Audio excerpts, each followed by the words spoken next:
ડીસા તાલુકાના જૂના ડીસા ગામની સીમમાં બિરાજમાન જહુ ઝાપડી જે ગામમાં કોઈ પણ પ્રકારનો વિઘ્ન કે આપત્તિ ન આવે તેની માટે હંમેશા સુરક્ષા કરતી હોય છે અને એ ગામની પાદરની પરચાધારી જહુ ઝાપડી માં તરીકે ઓળખાય છે, જેનું વર્ષો પુરાણું એક નાની ડેરીના સ્વરૂપમાં મંદિર આવેલું છે। માએ અનેક સેવકોના મનની ઈચ્છાઓ પૂરી કરી અને પરચાઓ પણ આપ્યા છે। આમ પરચાધારી માં દેવી જહુ ઝાપડી માતાના મંદિરનું આજે જૂના ડીસાના યુવાનો તથા ભૂદેવો દ્વારા શાસ્ત્રોક્ત મંત્રોચ્ચાર સાથે નવીન મંદિર નિર્માણ કરી અને ખાતમુહૂર્ત કરવામાં આવ્યું હતું, જેમાં મોટી સંખ્યામાં જૂના ડીસા ગામના યુવાન ભાઈઓ બહેનો અને માતાઓ જોડાઈ હતી। કેટલાય વર્ષોથી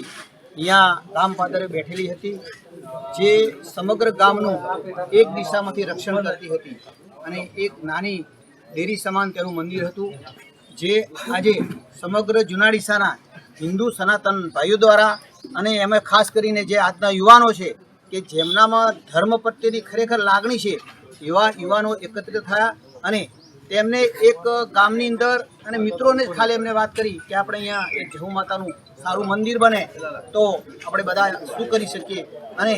એમની વાતને તમામ યુવાનો સાથે સાથે ગામના વડીલોએ પણ સ્વીકારી અને જેનાથી જે યથાયોગ્ય કોઈ પણ દબાણ વગર કોઈ પણ પ્રેશર વગર જેનાથી જે બને એ ફાળો આપ્યો અને આજે અહીંયા એક સરસ મંદિર જહુ માતાનું બનવા જઈ રહ્યું છે, તેનું આજે ખાતમુહૂર્ત પણ અહીંયા કરવામાં આવ્યું છે। તો આપ સૌએ અહીંયા સાથ સહકાર આપ્યો તે બદલ આપ સૌ સનાતન સમાજનો હૃદયપૂર્વકથી ખૂબ આભાર માનું છું।